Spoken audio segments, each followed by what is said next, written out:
నమస్కారం సశ్య TV news కి స్వాగతం. ముందుగా ముఖ్యాంశాలు. విద్యార్థులు సృజనాత్మకత కలిగి సాధించాలనే తపన ప్రతి విద్యార్థిలో ఉండాలని పేర్కొన్న జిల్లా కలెక్టర్. ప్రజల కోసం ల్యాబ్ టెక్నీషియన్లు అంకిత భావంతో పనిచేయాలని సూచించిన మలేరియా జోనల్ అధికారి. సామాజిక మహిళా ఉద్యమకారిణి సావిత్రిబాయి పూలే 194వ జయంతి బీసీ కుల సంఘాల ఆధ్వర్యంలో ఘన నివాళులు. సామూహిక మరుగుదొడ్లను తొలగించవద్దని మహిళల ఆవేదన. హైందవ శంకారావం బహిరంగ సభను విజయవంతం చేయాలని పిలుపునిచ్చిన మర్చెంట్ అసోసియేషన్ అధ్యక్షులు మల్లికార్జున. నంద్యాల జిల్లా మసీద్పురంలో వైసీపీ వర్గానికి చెందిన దళితులపై టీడీపీ వర్గీయుల దాడి.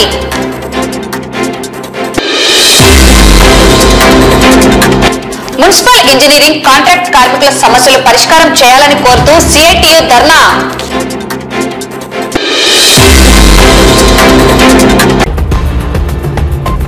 విద్యార్థులు సృజనాత్మకత సాధించాలనే తపన కలిగి చదువును విశ్లేషణాత్మకంగా ప్రయోగాత్మకంగా తెలుసుకొని విద్యను అభ్యసిస్తే ఉన్నత స్థితిలో రాణించగలుగుతారని జిల్లా కలెక్టర్ రాజ్కుమారి అన్నారు. శుక్రవారం నంద్యాల పట్టణంలోని ఎస్పీజీ పాఠశాలలోని జిల్లా స్థాయి సదరన్ సైన్స్ ఫేర్ కార్యక్రమంలో కలెక్టర్ ముఖ్య అతిథిగా పాల్గొన్నారు. DEO Janardhan Reddy, Samagra Shiksha Abhiyan additional project coordinator Premantha Kumar, పాఠశాల ప్రధానోపాధ్యాయులు, విద్యార్థులు, తల్లిదండ్రులు పాల్గొన్నారు. ఈ సందర్భంగా జిల్లా కలెక్టర్ రాజ్కుమారి మాట్లాడుతూ విద్యార్థులు పాఠ్యాంశాలను కంఠస్థం చేసే రీతిలో కాకుండా విశ్లేషణాత్మకంగా ప్రయోగాత్మకంగా తెలుసుకుని విద్యనభ్యసిస్తే ఉన్నత స్థితికి చేరుకోవడమే కాకుండా నాయకత్వ లక్షణాలు కలిగి ఉంటారన్నారు. పాఠశాలలో నిర్వహించే వ్యాసరచన, వక్తృత్వ, చిత్రలేఖన, సైన్స్ ఫేర్ లాంటి పోటీ అంశాలలో విద్యార్థులందరూ భాగస్వాములై సృజనాత్మకతను పెంపొందించుకోవాలని విద్యార్థులకు కలెక్టర్ ఉద్బోధించారు. విద్యార్థులు విద్యనభ్యసిస్తున్న వార్షిక పాఠ్యాంశాలలో పాటు అదనపు కరికులాన్ని పెంపొందించుకుంటే పోటీ పరీక్షల్లో నెగ్గుకొచ్చి సామర్థ్యం కలిగి ఉంటారన్నారు. విద్యార్థులు ఖాళీ సమయాల్లో మొబైల్ ఫోన్లకు బానిస కాకుండా ఎల్లప్పుడూ మెదడుకు పని పెడుతూ మేధస్సు సంపత్తిని పెంపొందించుకోవాలని కలెక్టర్ సూచించారు. ప్రతికూల ఆలోచనలను పక్కన పెట్టి అనుకూల దృక్పథాన్ని అలవర్చుకుని తోటి విద్యార్థులు, ఉపాధ్యాయులు అందరితో క్రమశిక్షణతో మెలగాలన్నారు. చదువుతో పాటు ఆటపాటలు, ఏదో ఒక లైఫ్ స్కిల్ ఖచ్చితంగా కలిగి ఉండాలన్నారు. తాను చిన్నప్పుడు తల్లిదండ్రుల, ఉపాధ్యాయుల ప్రోత్సాహంతో అన్ని పోటీ పరీక్షల్లో పాల్గొనడం వల్లే కలెక్టర్ స్థాయికి ఎదగగలిగానని ఆమె ఈ సందర్భంగా గుర్తు చేశారు. ఇలాంటి సైన్స్ ఫేర్లలో పాల్గొంటే భవిష్యత్తులో జరిగే పోటీ పరీక్షలకు మంచి పునాదిగా ఉంటుందన్నారు. ఇలాంటి అవకాశాలను అందిపుచ్చుకొని విద్యార్థులు ప్రతి పోటీ అంశంలో పాల్గొనేందుకు ఉత్సాహం చూపాలన్నారు. ఈ కార్యక్రమంలో సమగ్ర శిక్ష సెక్టోరల్ అధికారులు తదితరులు పాల్గొన్నారు. భవిష్యత్తుకి మనం మంచి దారి చూపిన వాళ్ళు ఉంటాము. తర్వాత ఏంటి అంటే హార్డ్ వర్క్ అన్నది బాగా నేర్చుకోవాలి. మీ బ్రెయిన్ కి మొదలు పెడుతూ ఉండండి. ఎందుకంటే అనవసర విషయాలపైన ఎక్కువగా దృష్టి పెట్టండి. ఇంటికి వెళ్ళాక ఫోన్స్ పైన ఏదో వీడియోస్ చూడటము, అవి చూడటము, వాటిని ఫోన్స్ గా మార్చేయాలి. మనందరికీ తెలుసు కదా, what man because of the brain. ఆ బ్రెయిన్ ఎప్పుడు పదులు పెడుతూ ఉండాలి. మనం సంతోషంగా ఉండాలి అన్నా, లేదు కొంచెం ఎప్పుడైనా నెగిటివ్ ఆలోచనలు అలాంటివి వస్తూ ఉన్నా, బాడీలో హార్మోన్స్ బ్యాలెన్సింగ్ గా రిలీజ్ అవ్వాలన్నా, వీటన్నిటికీ కూడా మన యాటిట్యూడ్, పాజిటివ్ యాటిట్యూడ్ ఉండాలన్నా కూడా వీటన్నిటికీ కూడా మెంటల్ గా, ఫిజికల్ గా కూడా ఒక స్టూడెంట్ చాలా బాగుండాలి. అలా ఉంటే మనం అన్నింటిపైన కూడా ఎక్కువగా దృష్టి పెట్టగలం. సో టీచర్స్ కూడా పిల్లల్ని బోత్ మెంటల్లీ అండ్ ఫిజికల్లీ కూడా ఎలా ఫిట్ గా ఉండాలి, ఏ విధంగా ఎటువంటి ప్రాక్టీసెస్ వాళ్ళకి ఉండాలి, ఎటువంటి హెల్తీ హ్యాబిట్స్ ఉండాలి అన్నది కూడా నేర్పించగలగాలి మనం. తర్వాత చూస్తే సాఫ్ట్ స్కిల్స్ ఒకటి బాగా రావాలి. మీరు కెరీర్ లో పైకి వెళ్ళాలి అంటే సాఫ్ట్ స్కిల్ అంటే ఏంటి? గ్రూప్ డిస్కషన్ లో పార్టిసిపేట్ చేయడం, విషయాన్ని ప్రజెంట్ చేయడం, తోటి వ్యక్తితో ఎలా ఉండాలి, టీచర్ తో ఎలా ఉండాలి, ఎక్కడన్నా ముందుండి నడిపించగలరు. లీడర్షిప్ క్వాలిటీస్ అన్న వస్తే చాలా మందికి ఇన్స్పైరింగ్ పర్సనాలిటీగా భవిష్యత్తులో మీరు ఎదగడానికి అవకాశం ఉంటుంది. ఈ రోజు నంద్యాల ఎస్పీజీ హై స్కూల్ నందు జిల్లా విద్యా వైజ్ఞానిక ప్రదర్శన ప్రారంభం జరిగింది. ఇది డిఓ సార్ గారి యొక్క ఆధ్వర్యంలో ఈ జిల్లా విద్యా వైజ్ఞానిక ప్రదర్శన ఏర్పాటు చేయడం జరిగింది. దీనికి మన జిల్లా కలెక్టర్ గారు ప్రారంభోత్సవం చేసి విద్యార్థులు ప్రదర్శించినటువంటి ప్రదర్శనలను తిలకించడం జరిగింది. విద్యార్థులకు మంచి ఇన్స్పిరేషనల్ మెసేజ్ ఇస్తూ మరి మంచి చక్కటి ప్రదర్శనలు ప్రదర్శించాలని చెప్పేసి మరి విద్యార్థులకు స్ఫూర్తిదాయకంగా మరి మేడం గారు తను 9th క్లాస్ లో ఉన్నప్పుడు చేసినటువంటి ప్రదర్శన డిజాస్టర్ మేనేజ్మెంట్ 9th క్లాస్ లో ఉన్నప్పుడు చేసినారనేది దాని గురించి విద్యార్థులకు వివరించి మరి ఇంకా భవిష్యత్తులో మంచి ఇలాంటి చక్కటి సైన్స్ ఫేర్స్ కండక్ట్ చేయాలని చెప్పేసి అధికారులకు అందరికీ కూడా చెప్పడం జరిగింది. సో ఈ రోజంతా కూడా ఎస్పీజీ హై స్కూల్ నందు మరి జిల్లా విద్యా వైజ్ఞానిక ప్రదర్శన జరుగుతుంది. సాయంత్రం 4 గంటల వరకు కూడా ఈ ప్రదర్శన జరుగుతుంది. విద్యార్థులందరూ కూడా వచ్చి మరి విద్యార్థులు, తల్లిదండ్రులు, గైడ్ టీచర్స్, వివిధ ప్రాంతాల నుంచి కూడా వచ్చి మరి ఈ ప్రదర్శనను తిలకించడం జరుగుతుంది. సమాజంలో అసమానతలు రూపుమాపిన మొదటి మహిళా ఉపాధ్యాయురాలు సావిత్రిబాయి పూలే 194వ జయంతి సందర్భంగా బీసీ కుల సంఘాల ఆధ్వర్యంలో శుక్రవారం నాడు నంద్యాల పిఎంఆర్ కళాశాలలో ఘనంగా నివాళులు అర్పించారు. కార్యక్రమంలో బీసీ కుల సంఘాల నేతలు, ఎంవీఆర్పీఎస్ రాష్ట్ర అధ్యక్షులు పులికొండన్న, జిల్లాల శ్రీరాములు హాజరయ్యారు. వారు మాట్లాడుతూ బాలికల, మహిళల విద్య కోసం పనిచేసిన భారతదేశపు మొదటి మహిళా ఉపాధ్యాయురాలు, బాలికలకు, మహిళలకు విద్యాజ్యోతిగా, సంస్కరణవాదిగా, నేటి బాలికలకు, మహిళలకు ఆదర్శ తొలి మహిళా గురువు సావిత్రిబాయి పూలే అని కొనియాడారు. సాంఘిక దురాచారాలకు, బాల్య వివాహాలకు వ్యతిరేకంగా ప్రజలను చైతన్యపరుస్తూ పోరాటం చేశారని తెలిపారు. ఆజన్మంతం తాడిత పీడిత వారి ఉన్నతికై పరితపించిన ఉద్యమకారునిగా, కులాలకు అతీతంగా విద్య ద్వారానే స్త్రీ విముక్తి సాధ్యపడుతుంది అని నమ్మిన వ్యక్తి అని కొనియాడారు. స్త్రీ అనాగరిక కట్టుబాట్ల మీద గలమెత్తిన వ్యక్తి సావిత్రిబాయి పూలేని ప్రతి ఒక్కరూ ఆదర్శంగా తీసుకుని వారి ఆశయ సాధనకు కృషి చేయాలని వారు పిలుపునిచ్చారు. ఈ కార్యక్రమంలో మహిళా నేతలు అరుణ, చంద్రకుమారి, బీసీ కుల సంఘ నేతలు బాబు, నగేష్, కమలాపురి, శ్రీరాములు, ఎర్రగుంట్ల హరి, పరమేష్, కుమార్, నిఖిల్, మహేష్, నందివర్గం నగేష్ తదితరులు పాల్గొన్నారు. శ్రీమతి సావిత్రిబాయి పూలే గారి జయంతి సందర్భంగా ఈ రోజు మరి దేశంలో అన్ని చోట్ల వారి యొక్క వర్ధంతులు జరుపుతా ఉన్నారు. ఈ రాష్ట్ర ప్రభుత్వం కూడా మరి ఆ రోజు అస్పృశ్యత, కుల నివారణ కోసం మరి అట్టడుగు వర్గాలను విచ్ఛిన్నం చేస్తున్నటువంటి సందర్భంలో జ్యోతిరావు గారి పూలే గారు ఆ రోజు వారి శ్రీమతి గారికి విద్య నేర్పి ఆ తర్వాత ఆమె ద్వారా గ్రామాల్లో పర్యటన చేసి విద్య నేర్పించి కళాశాలలు, స్కూల్లో ఆ రోజే ప్రారంభించడం జరిగింది. అట్లాంటి సావిత్రిబాయి గారి పూలేను రాష్ట్ర ప్రభుత్వం సెలవు దినంగా ప్రకటించాల్సినటువంటి అవసరం ఉండేది. కానీ ప్రకటించకపోవడం చాలా దురదృష్టకరం. ఈ నంద్యాల జిల్లా అయినప్పటికీ కూడా ఆమె విగ్రహాన్ని కూడా ఏర్పాటు చేయకపోవడం ఇది దుర్మార్గం. ఖచ్చితంగా ఇట్లాంటి మహనీయుల యొక్క చిత్రపటాన్ని, విగ్రహాన్ని మరి నంద్యాల నడిబొడ్డున ఏర్పాటు చేయాలని చెప్పి గౌరవ ముఖ్యమంత్రి వర్యులు, మంత్రివర్యులు కూడా బీసీ సంఘాలు, అన్ని సంఘాల తరఫున విజ్ఞప్తి చేస్తా ఉన్నారు. నంద్యాల జిల్లాలో మలేరియా, డెంగ్యూ తదితర వ్యాధి నిర్ధారణ పరీక్షలను సమర్థవంతంగా నిర్వహించి ప్రజల ఆరోగ్యం కోసం ల్యాబ్ టెక్నీషియన్లు అంకిత భావంతో పనిచేయాలని రాయలసీమ జోన్ మలేరియా అధికారి లక్ష్మణ్ నాయక్ ల్యాబ్ టెక్నీషియన్లకు సూచనలను తెలిపారు. శుక్రవారం నంద్యాల జిల్లాలో నిర్వహించిన ల్యాబ్ టెక్నీషియన్ల సమీక్షా సమావేశంలో ఆయన పాల్గొని ల్యాబ్ టెక్నీషియన్ల పనితీరును, రికార్డులను పరిశీలించి తగు సూచనలను, సలహాలను తెలియజేశారు. ఈ సందర్భంగా వారు మాట్లాడుతూ వ్యాధి నిర్ధారణలో ల్యాబ్ టెక్నీషియన్ల పాత్ర అత్యంత ప్రధానమైనదని, ప్రజల ఆరోగ్యం కోసం ల్యాబ్ టెక్నీషియన్లు అంకిత భావంతో పని చేయాలని కోరారు. సమావేశంలో భాగంగా గత ఏడాది ల్యాబ్ టెక్నీషియన్లు నిర్వహించిన వివిధ రోగ నిర్ధారణ పరీక్షల గణాంకాలను సంబంధిత అధికారులను పరిశీలించి మరింత సమర్థవంతంగా, నాణ్యతతో పనిచేయాలని ఆదేశించారు. అలాగే పట్టణంలోని గాంధీనగర్ అర్బన్ హెల్త్ సెంటర్ ప్రాంతంలో వారు ప్రజల వద్దకు వెళ్లి మలేరియా నివారణకు తీసుకోవాల్సిన జాగ్రత్తలను తెలియజేస్తూ అవగాహన కల్పించారు. ఈ కార్యక్రమంలో జిల్లా మలేరియా అధికారి కామేశ్వరరావు, జిల్లా అసిస్టెంట్ అధికారి వరప్రసాదరావు, జిల్లా మెడికల్ అధికారి వినయ్, ల్యాబ్ టెక్నీషియన్లు పాల్గొన్నారు.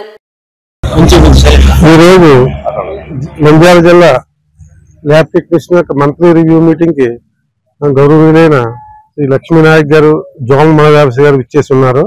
వారు ల్యాబ్ టెక్నీషియన్స్ ఏ రకంగా టెస్టులు చేయాలా, ఏ టెస్టులని ఎప్పుడు చేయాలా, మలేరియాని ఎలా గుర్తించాలా, మొత్తం అన్ని టెస్టులు కూడా జాగ్రత్తగా చేసి ప్రజలకి ఉపయోగపడేలాగా ఉండాలని చెప్పేసి మొత్తం మన ల్యాబ్ టెక్నీషియన్లు అందరూ కూడా సూచన చేయడం జరిగింది. అదేవిధంగా పిఎస్సిలో పరిధిలో మొత్తం ముఖ్యమైన పోస్టు ల్యాబ్ టెక్నీషియన్ పోస్టు, అతి ఇంపార్టెంట్ అయిన పోస్టు. కాబట్టి ప్రతి ఒక్క ల్యాబ్ టెక్నీషియన్ కూడా ప్రజల కోసం అంకిత భావంతో పనిచేసి ఈ ప్రజలకి ఏ రకమైన వ్యాధులు రాకుండా మీరు చేసిన కృషి మీరు చేయాలని చెప్పేసి ఆయన సజెషన్స్ ఇవ్వడం జరిగింది. అదేవిధంగా మనకి ఈ రోజు ఈ ల్యాబ్ టెక్నీషియన్స్ రివ్యూ మీటింగ్ లో ఈ సంవత్సరం రిపోర్ట్లు కూడా మనం తీసుకుంటాం. ఈ జనవరి నుంచి ఇప్పటి వరకు కూడా మలేరియా టెస్టులు ఎన్ని చేశారు, దాంట్లో ఎన్ని పాజిటివ్లు వచ్చాయి, అలాగే డెంగ్యూ సస్పెక్టెడ్ కేసులు ఎన్ని వచ్చాయి, ఎన్ని పాజిటివ్లు వచ్చాయి, అన్నిటి మీద కూడా రివ్యూ చేయడం జరుగుతుంది. అదేవిధంగా ఆ రిజిస్టర్స్ కూడా M1 రిజిస్టర్ అని, M2 రిజిస్టర్ అని, M4, M8 అని కొన్ని రిజిస్టర్లు ఉంటాయి. ఆ రిజిస్టర్లు అన్ని కూడా ఈ రోజు అందరూ రిజిస్టర్లు కూడా చూసి వాళ్ళకి కొన్ని ఏమైనా తప్పులు ఉంటే కనుక నెక్స్ట్ ఇయర్ ఆ తప్పులు చేయకుండా వాళ్ళకి సలహాలు సూచనలు ఇవ్వడం జరుగుతుంది. కాబట్టి ఈ మీటింగ్ కి అనుకోకుండా వచ్చిన మా జడ్డమ్మ గారు మంచి వారి విలువైన సమయాన్ని వెచ్చించి మా ఎల్టీలు అందరూ కూడా మంచి సలహాలు సూచనలు ఇచ్చినందుకు మా ఎల్టీలు అందరి తరఫున కూడా, మా జిల్లా ఎల్టీలు అందరి తరఫున కూడా ఆయనకు ధన్యవాదాలు తెలియజేసుకుంటూ నాకు అవకాశం ఇచ్చిన మీ అందరూ కూడా నమస్కారం. నంద్యాల పట్టణంలో 42వ వార్డు పరిధిలో పేద, బడుగు, బలహీన వర్గాల మహిళల కోసం ప్రభుత్వం మరుగుదొడ్ల నిర్మాణాన్ని చేపట్టింది. మహిళలకు ఏర్పాటు చేసిన మరుగుదొడ్లను తొలగించి ఆ ప్రాంతంలో హమాలీలకు సంబంధించిన కార్యాలయాన్ని నిర్మిస్తున్నారన్న సమాచారంతో స్థానిక మహిళలు పెద్ద ఎత్తున సామూహిక మరుగుదొడ్ల వద్దకు చేరుకొని వాటిని తొలగించవద్దని, తొలగిస్తే తాము తీవ్ర ఇబ్బందులను ఎదుర్కోవాల్సి వస్తుందని ఆవేదనను వ్యక్తం చేశారు. స్థానిక మహిళలు మాట్లాడుతూ నిరుపేదలైన తమకు నివసించడానికి సరైన ఇల్లు లేవని, మరుగుదొడ్లను నిర్మించేందుకు కనీస స్థలము లేక గత ఎన్నో సంవత్సరాల నుండి స్థానికంగా ఉన్న మహిళలకు ఏర్పాటు చేసిన మరుగుదొడ్లలోనే ఎటువంటి సౌకర్యాలు లేని పరిస్థితిలో కూడా వాటిని వినియోగిస్తున్నామని తెలిపారు. హమాలీలకు కార్యాలయ నిర్మాణం చేపట్టాలని, ప్రస్తుతము ఇక్కడ ఉన్న మహిళల సామూహిక మరుగుదొడ్లను తొలగించేందుకు అధికారులు చర్యలు తీసుకుంటున్నారని తెలియజేశారు. ఈ సామూహిక మరుగుదొడ్లను తొలగిస్తే తాము మరుగుదొడ్డికి వెళ్లడానికి ఎక్కడ స్థలాలు లేవని, మహిళలు మరుగుదొడ్లను తొలగించవద్దని స్థానిక ఎమ్మెల్యే మంత్రి ఫరూక్ ను వేడుకుంటున్నారు. గారికి నమస్కారం. మాది లేవర్పేట, ఇరుకురుకు ఇల్లు, ఒక్కొక్క ఇంట్లో 5-6 మంది ఆడపిల్లలు ఉన్నారు. ఇది ఇప్పుడు దొడ్డే ఉండే దొడ్డే భయంకరంగా ఉంది. ఏ ప్రభుత్వం వచ్చినా పొలాలు లేవు, కరెంటులు లేవు, అన్ని ఇబ్బందికరంగానే చేస్తున్నారు. లాస్ట్ ఇప్పుడు పడగొట్టుకు వస్తున్నారు. ఎంతవరకు న్యాయం చేస్తారో తండ్రి పార్కు మాకు మా పరిస్థితి కూడా తెలుసు. మా పేదది లేవర్ జనమని లేచిన అంటే ఎవరి కొద్ది వాళ్ళు పొద్దున్న లేచి పనులు పోతారు. మేము కాయలు కూడా ఉండేదాం ఈ దొడ్డి కాడ. ఒక్కొక్క ఇంట్లో 5-6 మంది ఆడపిల్లలు ఉన్నారు. ఇప్పుడే తాగుతులు వచ్చి దొడ్డులో పడుతున్నారు. దాని తర్వాత మళ్ళీ ఇది చేస్తున్నారు. ఆ తండ్రి మాకు ఏ న్యాయం చేస్తారో చేయాలి ఎమ్మెల్యే గారు పార్కు. మాకు ఫస్ట్లో ఇల్లు కూడా లేవు. కాదరబాదర నరసింహారావు సారు పద్మావతి ఆ తల్లి దయచేసిన పుణ్యాన ఇల్లు కట్టుకున్నాం. ఈ దొడ్డు కూడా వాళ్ళే ఇచ్చినది. ఎన్నేళ్ల నుంచో జరిగేదానికి ఇప్పుడు ఆటంకాలు పెట్టి ఇట్లా చేస్తే ఎట్లా? మా ఒక్కొక్కరు ఒక్కొక్క ఉల్లిగడ్డలు లెక్క వస్తున్నారు. మేము ఏడవ కూర్చోలే, రోడ్డు మీద కూర్చోన్నా? ఆడవాళ్ళు మగాళ్ళు చూసుకుంటా పోనీ మేము రోడ్డు మీద కూర్చోలేమో చెప్పండి. దయచేసి మా ఆడవాళ్ళ బాధలు గ్రహించి మాకు న్యాయం చేయమని కోరుతున్నా. ఒక్కొక్కసారి ఒకటి బంద్ చేస్తున్నారు, కుళాయిలు వెరకపోతున్నారు, కరెంటు లేకుండా చేస్తున్నారు, నీళ్లు రాకున్నాయి, ఏమలే రాకున్నాయి అనుకుంటే ఇప్పుడు కుక్కలింగ పెట్టి దొడ్డి వర్ధంగానికి ప్రయత్నం చేస్తున్నారు. మాకు ఇళ్లలో 3-4 ఆడపిల్లలు ఉన్నారు. మాకుండేది ఒక ఇళ్ల స్థలము. ఇళ్ల స్థలంలో కొడుకులు కోడళ్ళు అందరం ఉంటాము. పాయసాన్ని కట్టుకోనికే స్థలాలు లేవు. దయచేసి దొడ్ల దొరికి ఎవరు రాగుదు. ఇక్కడ దొడ్లు దొడ్లన్నా కట్టిస్తే మేమన్నా బాగుంటాం. కానీ ఇది పడగొట్టి ఇంకా ఆఫీసు కడితే మేము ఎక్కడ పోవాలి? మేమేం రోడ్ల మీద కూర్చుంటే అందరు దావపోయే దొడ్లు చూస్తుంటారు మమ్మల్ని. ఓళ్ళు అంటే ఏటికెళ్ళే పోయి కూర్చుంటారు. మేము ఎక్కడ కూర్చోాలా? మీరే చూపెట్టాలి అందువాలంటే. ఇదంతా స్థలం ఉంది, ఇంకా దొడ్లు కట్టేయాలి అందువాలంటే. మా ఊళ్ళల్లో బతుకుతారు కానీ అదంతా ఏంది? మీరు ఇదంతా పడగొట్టి ఇంకా మా దొడ్ల మీద అన్నారు. ఆ కరెంట్ ఉండకూడదు, అది బాగా లేకపోతే ఎవరు రారని వాళ్ళు అట్లా ప్లాన్ చేసుకొని అట్లా అది దొడ్డి ఒకసారి చూపెట్టుకో. వాళ్ళ కట్టనన్న తెలుస్తుందేమో. ఆడలు పోకుండా ఎక్కడ పోయి కూర్చోాలా?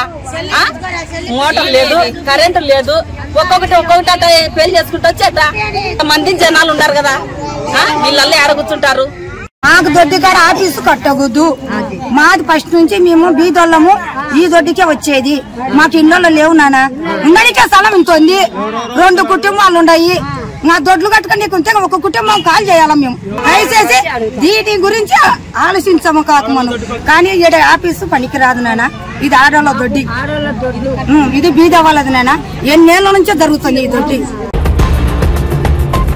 శుక్రవారం రోజున విజయవాడలో జరిగే హైందవ శంకారావం కార్యక్రమానికి Nandyal retail general merchant association తరపున 2 బస్సులు ఆంజనేయ స్వామి గుడి నుండి హైందవ శంకారావం సభకు బయలుదేరాయి. ఈ సందర్భంగా శ్రీ ఆంజనేయ స్వామి వారికి మర్చెంట్ అసోసియేషన్ అధ్యక్షులు మల్లికార్జున పూజలు చేశారు. హిందువులు ముక్తకంఠంతో జై శ్రీరామ్ అంటూ నినాదాలు చేస్తూ హిందువులు ఏకమై హైందవ శంకారావం బహిరంగ సభను విజయవంతం చేయాలని కోరారు. రామ్ ప్రసాద్, కాల్వ శేషసాయి, వెంకటేష్, మల్లేశ్వరప్ప విజయానికి సంకేతమైన జెండాపై కపిరాజు ఆంజనేయ స్వామి జెండా ఊపి ప్రారంభం చేశారు.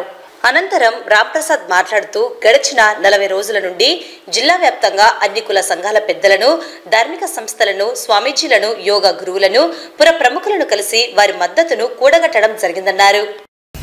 ఈ హైందవ శంకారావం బహిరంగ సభకు మన నంద్యాల జిల్లా రిటైల్ జనరల్ మర్చెంట్ అసోసియేషన్ తరఫున మేమందరం బయలుదేరుతున్నాము. ఈ బహిరంగ సభను హిందూ బంధువులందరూ సమైక్యమై ఏకమై ఏకకంఠంతో ఈ బహిరంగ సభకు జయప్రదం చేయవలసిందిగా కోరుచున్నాం. గత 40 రోజులుగా నంద్యాల జిల్లాలో హైందవ శంకారావం దృష్ట్యా విజయవంతం చేయవలసిందిగా అన్ని కులాల యొక్క సంఘాల యొక్క పెద్దల యొక్క మద్దతును కూడగట్టడం జరిగింది. అదేవిధంగా ఈ రోజున నంద్యాల నుండి రిటైల్ మర్చెంట్ అసోసియేషన్ పెద్దలైన వారు 2 బస్సులకు కూడా బయలుదేరుతున్నారు. కాబట్టి హైందవ శంకారావానికి నంద్యాల జిల్లా నుంచి దాదాపుగా వందల సంఖ్యలో బస్సులు, కార్లు, తుఫాన్లు బయలుదేరుతున్నారు. కాబట్టి ఈ కార్యక్రమానికి విజయవంతం చేయడానికి సహకరించినటువంటి మర్చెంట్ అసోసియేషన్ పెద్దలు అందరికీ కూడా మరొకసారి హైందవ శంకారావం వారందరికీ కూడా వారికి ధన్యవాదాలు తెలియజేస్తున్నాం. మన Nandyal merchant association, retail merchant association వారు అందరికీ ఆదర్శప్రాయులై అన్ని అసోసియేషన్లకు ఆదర్శమై మొట్టమొదటగా మా అడుగు ముందుకు వేస్తామని చెప్పి బయలుదేరుతున్నారు. వీరికి ఈ హైందవ శంకారావంలో పాల్గొని అక్కడున్న సభను జయప్రదం చేస్తూ ఉన్నటువంటి పెద్దలైనటువంటి అడ్డగాళ్ల మల్లికార్జున గారు, అలాగే నాగప్రసాద్ గారు, అల్లూరయ్య గారు, శ్రీనివాసులు గారు, శేఖర్ గారు, వీరందరికీ కూడా కమిటీ పెద్దలు మిగతా వారికి కూడా హైందవ శంకారావం విశ్వ హిందూ పరిషత్ తరఫున ప్రత్యేకమైన ధన్యవాదాలు తెలుపుతున్నాం. నంద్యాల జిల్లా మసీదుపురం గ్రామంలో నూతన సంవత్సరం వేడుకల సందర్భంగా టీడీపీ వర్గానికి చెందిన వారు వైసీపీ వర్గానికి చెందిన దళితులపై దాడికి పాల్పడి తీవ్రంగా గాయపరిచారు. సంతోషంగా నూతన సంవత్సర వేడుకలను జరుపుకుంటున్నారన్న అక్కసుతో దాడికి పాల్పడ్డారు. ఈ దాడిలో నర్సింహులు, దానమ్మ, మరో 2 తీవ్రంగా గాయపడ్డారు. వీరిని వెంటనే నంద్యాల జిల్లా సర్వజన హాస్పిటల్ కు తరలించి చికిత్స అందిస్తున్నారు. గ్రామంలో నూతన సంవత్సర శుభాకాంక్షలు తెలుపుతున్న ఫ్లెక్సీ బ్యానర్లను చూసి ఓర్వలేక అక్కసుతో టీడీపీ వర్గీయులు ఘర్షణకు దిగి దాడి చేశారని బాధితులు ఆరోపిస్తున్నారు. టీడీపీ వర్గీయులు ఇళ్ల వద్దకు వెళ్లి ఆడవారు, పిల్లలు, వృద్ధులని చూడకుండా రాళ్లతో, కర్రలతో దాడి చేశారని వాపోయారు. పోలీసులు తమకు రక్షణ కల్పించాలని వేడుకుంటున్నారు. గాయపడిన వృద్ధ మహిళ మాట్లాడలేని పరిస్థితిలో తనపై జరిగిన దాడిని పేర్కొన్నది.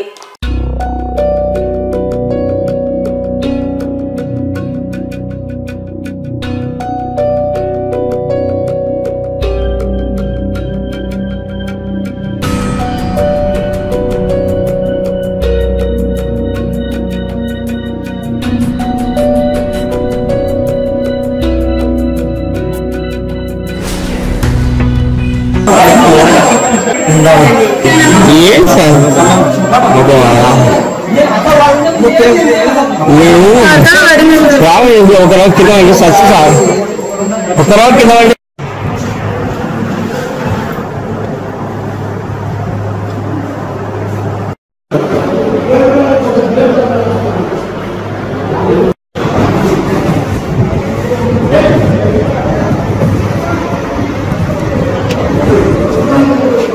మన సన్నగాడు కొట్టినాడు, రాజేష్ కొట్టినాడు సార్. ఇలా సందాలు ఇరుక్కు చెప్పినాడు సార్. పడిపోయడం దావడమే సార్. ఇంటికి వచ్చి దొడ్డతో వాకిన వాళ్ళు కొట్టినారు సార్. మా ఇంట్లోకి వచ్చి ఉండలేము సార్. ఆడలో అందరిని కొట్టినారు సార్. దండం చేస్తాం సార్. ఏంటంటే సార్ వాళ్ళు టీడీపీ నుంచి ఏదో మా ఖాళీ వచ్చి మా పిల్లలు కావాలంటే మా పిల్లలు అంటే మా పిల్లలు కొడుతుంటే మేము పోయినాం సార్. పోయిన అందరినీ వచ్చి వైఎస్ఆర్ అందరినీ వచ్చి టీడీపీ కొట్టినారు సార్. బాలాదాడి చేసి ఆడేళ్ళను పిల్లలను బట్టలు చెప్పి ఆడేళ్ళను అంతా నానా విధంగా చేసినారు సార్. సంపన్నికి వచ్చినాం సార్ 6 మంది. ఆమె సంపన్నికి వచ్చినాం సార్ 6 మంది. ఏంటంటే ఫ్లెక్సీ కట్టాం సార్ మేము వైఎస్ఆర్ వాళ్ళు టీడీపీలు ఎక్కువ నిన్నటి విషయం మాడిన అలా అయితే చేస్తున్నారు సార్ అందరూ. పాత కక్షలు అంటే పాత కక్షలు ఉన్నాయి సార్. వాళ్ళు మేము ఫస్ట్ నుంచి వైఎస్ఆర్ ఉన్నాం సార్. వాళ్ళు మధ్యలో చెప్పేది మనం కక్ష రాకుంటాం సార్. ఎవరు మసీదు సార్ అంతా ఇంకా రాజకీయంగా సార్ అంతా టీడీపీ సార్ అన్న వాళ్ళంతా టీడీపీ మాకు అడతారు మాటలు అడతారా ఇచ్చినాం సార్. ఆ వద్దులు అందరూ తాగిచ్చినారు సార్. విడిపించడారు మధ్యలో 2-3 మనుషులు ఉన్నారు. విడిపించడారు కూడా ఉడిపించారు సార్. వాళ్ళు రాలేదు ఏమన్నా మీరు విడిపించడం మమ్మల్ని కొట్టాలని వైఎస్ఆర్ వచ్చి పటాన్ని కొట్టినారు సార్. బుద్ధిగా మేము మాట్లాడుతున్న కొత్త గాజు లేకుండా తింటే నువ్వు రాళ్ళు తీసుకొని వచ్చినారు సార్. రాళ్ళు చేసిన మళ్ళీ మధ్యలో కానీ దానమని కొడుతున్నారు. దానమని కొడుతున్నారు. ఆ మీద ఇంటి పోయినా కూడా పక్కన గాయం వేసి కొట్టారు కానీ జరిగినట్టు sir. Nandyal municipality distribution, water works, pump హౌస్లు మరియు ఫిల్టర్ బెడ్స్, స్ట్రీట్ లైటింగ్ మరియు ఇతర విభాగములలో పనిచేయుచున్న కాంట్రాక్ట్ అవుట్సోర్సింగ్ కార్మికుల సమస్యల పరిష్కారం కొరకు మున్సిపల్ ఆఫీస్ వద్ద ధర్నా కార్యక్రమం నిర్వహించి సమస్యలతో కూడిన వినతి పత్రము మున్సిపల్ అధికారులకు ఇవ్వడం జరిగింది. అనంతరం మాట్లాడుతూ గత ప్రభుత్వ హయాంలో 21 రోజుల సమ్మె సందర్భంగా అధికారంలోకి రాకముందు టీడీపీ నాయకులు అన్ని రకాల సమస్యలను ప్రస్తుత సీఎం, డిప్యూటీ సీఎంతో సహా టీడీపీ ప్రభుత్వం వస్తే నెరవేరుస్తుందని హామీలు ఇచ్చారని, దాదాపు 7 నెలలు కావస్తున్నా ఏ ఒక్క హామీని నెరవేర్చకుండా మున్సిపల్ కార్మికుల సమస్యల పట్ల నిర్లక్ష్యం వహిస్తున్నారని విమర్శించారు. ముఖ్యంగా కనీస వేతనం 26,000 అమలు చేయాలని, ఉద్యోగ భద్రత కల్పించాలని, కాంట్రాక్టు కార్మికులు అందరినీ రెగ్యులర్ చేయాలని, ప్రభుత్వ సంక్షేమ పథకాలను వర్తింపచేయాలని, శానిటేషన్ కార్మికులతో సమానమైన వేతనాలు అందరికీ అమలు చేయాలని డిమాండ్ చేశారు. ఈ కార్యక్రమంలో మున్సిపల్ వర్కర్స్ యూనియన్ గౌరవ అధ్యక్షులు మహమ్మద్ గౌస్, జిల్లా ఉపాధ్యక్షులు తోటబద్దులు, పట్టణ అధ్యక్షులు లక్ష్మణ్, జిల్లా కార్యదర్శి వెంకటలింగం, మున్సిపల్ వర్కర్స్ యూనియన్ అధ్యక్షులు కృష్ణయ్య, నాయకులు రామకృష్ణ, ఆదాము, రామాంజనేయులు, బసవయ్య, మురళి, బాలదుర్గన్న వీరితో పాటు మున్సిపల్ కాంట్రాక్టు కార్మికులు 100 మందికి పైగా పాల్గొనడం జరిగింది. గత 7 నెలల నుంచి కూడా గత ప్రభుత్వం ఇచ్చిన హామీలు నెరవేర్చాలని చెప్పేసి CIT ఆధ్వర్యంలో రాష్ట్ర వ్యాప్తంగా పోరాటం చేయడం అనేది జరుగుతూ ఉంది. మన నంద్యాలకు వచ్చేసరికి అనేక పర్యాయాలు చైర్మన్ గారికి, కమిషనర్ గారికి, అట్లే గత కౌన్సిల్లో మొత్తం కౌన్సిలర్లందరికీ కూడా సమస్యల మీద వినతి పత్రాలు ఇవ్వడం జరిగింది. అట్లే మంత్రి ఫరూక్ గారికి కూడా సమస్యలు వివరించి వినతి పత్రం ఇవ్వడం జరిగింది. అందరూ చేస్తామని చెప్పడం తప్ప ఇంతవరకు ఎటువంటి సమస్యలు పరిష్కరించిన పరిస్థితి లేదు. ఈరోజు ప్రధానంగా లోకల్ గా ఉండే సమస్యలన్నా కూడా లోకల్ అధికారులు, మున్సిపల్ కౌన్సిల్ పరిష్కరించవచ్చు. ఈరోజు స్కిల్డ్, సెమీ స్కిల్డ్ పేరు మీద వేతనాలు ఇవ్వాలని అడుగుతా ఉన్నాం. అది లోకల్ గా కౌన్సిల్ అనుకుంటే చేయొచ్చు, కానీ అది కూడా చేసే పరిస్థితి లేదు. అట్లే చనిపోయిన కుటుంబాలు, దాదాపు 3 కుటుంబాలు చనిపోయి దాదాపు 1.5-2 సంవత్సరాలు అవుతుంది. వాళ్ళకి ఇంతవరకు పోస్టింగ్ ఇచ్చిన పరిస్థితి లేదు. మరి అదేవిధంగా మున్సిపల్ వర్కర్లు ఈరోజు ధరలు విపరీతంగా పెరిగిపోతున్నాయి. ప్రభుత్వమే కరెంటు ఛార్జీలు పెంచింది, ధరలు పెరిగిపోతున్నాయి, కానీ జీతాలు పెంచే పరిస్థితి ఉండడం లేదు. ఈ ప్రభుత్వం కూడా సంక్షేమ పథకాలు అమలు చేయాలి. దీంట్లో భాగంగానే ఈరోజు ధర్నా నిర్వహిస్తున్నాం. రేపు 10వ తేదీ రాష్ట్ర వ్యాప్తంగా అన్ని మున్సిపల్ పట్టణాలలో నిరసన దీక్షలు కూడా చేయబోతున్నాం. కాబట్టి ఇప్పటికైనా ప్రభుత్వం స్పందించాలని చెప్పేసి మేము CIT-గా డిమాండ్ చేస్తా ఉన్నాం. రాష్ట్ర వ్యాప్తంగా ఈరోజు మున్సిపల్ కార్మికుల సమస్యలను పరిష్కారం చేయాలని కోరుతూ మున్సిపల్ కార్యాలయాల ముందు CIT ఆధ్వర్యంలో ధర్నా కార్యక్రమాలు నిర్వహించడం జరుగుతుంది. తాత్కాలికంగా ఉన్నటువంటి వాళ్ళ యొక్క సమస్యలను పరిష్కారం చేయాలని ధర్నా చేస్తున్నారు. ప్రధానంగా మన నంద్యాల పట్టణానికి సంబంధించి మనం ఆలోచిస్తే మున్సిపల్ ఏరియా అయితే పెరిగింది, కానీ కార్మికులు మాత్రం పెరగలేదు. దానివల్ల కార్మికులకు మరింత పనిభారం పెరిగింది. మరి వారికి ఇవ్వవలసిన వేతనాలు గాని, వారికి చూపించవలసిన వసతులు గాని ఏ మాత్రం కూడా ఈ యొక్క మున్సిపల్ అధికారులు, చైర్మన్ గారు పట్టించుకోలేదా అనే ఆలోచన వచ్చే పరిస్థితి ఈరోజు మన ముందు ఉంది. కార్పొరేటర్ మాత్రము కారు చౌకగా రైతుల యొక్క భూములను అమ్మేసేదానికి ఈ యొక్క ప్రభుత్వం ముందుకు వస్తా ఉంది. అందులో భాగంగానే మున్సిపల్ కార్మికులకు కూడా తప్పనిసరిగా వారి యొక్క వేతనాలు కనీస వేతనం 26,000 అడగలేదు వాళ్ళు. 21,000 అయినా సరే ఇతరులకు ఇచ్చినట్టు మాకు కూడా ఇవ్వండి అని అంటే కమిటీ పిలుపులో భాగంగా ఈ రోజు ధర్నా నంద్యాల జిల్లాలో మున్సిపాలిటీ ఎదుట ధర్నా చేయడం జరుగుతుంది. ప్రధానమైన డిమాండ్స్ ఏమంటే 21,000 జీతం ఒకే డిపార్ట్మెంట్ లో ఇండి సెక్షన్ కి ఒక చూపు, శాంతికి ఒక చూపు చూస్తున్నారు. శాంతిలో ఇచ్చిన మాదిరిగా ఈ 21,000 జీతము ఇవ్వాలని కోరుకుంటున్నాము. అట్లాగే మద్దతు వృత్తి 7 లక్షలకు పెంచాలని కోరినాము. చనిపోయిన కార్మికులు 3 చనిపోయారు. వాళ్ళ కుటుంబంలో ఒకరికి సభ్యులకి ఉద్యోగం ఇవ్వాలని, అట్లాగే 60 ఏళ్ళు కాకుండా 62 ఏళ్ళు వయసుకు ఉద్యోగం విరమణ పెంచాలని కోరుకుంటున్నాం. ప్రభుత్వం వల్ల మేము నష్టపోయి అందరికీ న్యాయం జరగాలని చాలా మాటలు మీకు పథకాలు ఇచ్చినా గానీ ఇంతవరకు మా గురించి ఆలోచన చేయలేదు.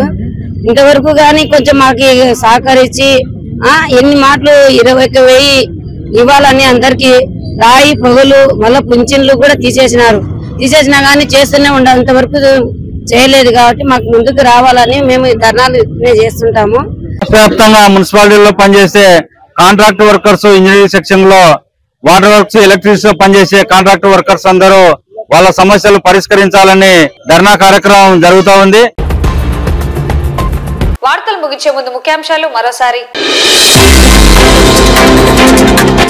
విద్యార్థులు సృజనాత్మకత కలిగి సాధించాలనే తపన ప్రతి విద్యార్థిలో ఉండాలని పేర్కొన్న జిల్లా కలెక్టర్. ప్రజల కోసం ల్యాబ్ టెక్నీషియన్లు అంకిత భావంతో పనిచేయాలని సూచించిన మలేరియా జోనల్ అధికారి. సామాజిక మహిళా ఉద్యమకారిణి సావిత్రిబాయి పూలే 194వ జయంతి బీసీ కుల సంఘాల ఆధ్వర్యంలో ఘన నివాళులు. సామూహిక మరుగుదొడ్లను తొలగించవద్దని మహిళల ఆవేదన. హైందవ శంకారావం బహిరంగ సభను విజయవంతం చేయాలని పిలుపునిచ్చిన మర్చెంట్ అసోసియేషన్ అధ్యక్షులు మల్లికార్జున. నంద్యాల జిల్లా మసీద్పురంలో వైసీపీ వర్గానికి చెందిన దళితులపై టీడీపీ వర్గీయుల దాడి.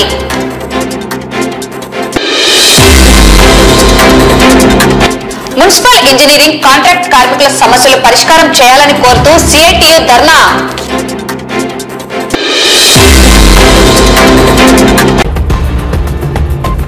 ఈ వార్తలు ఇంతటితో సమాప్తం. నమస్కారం.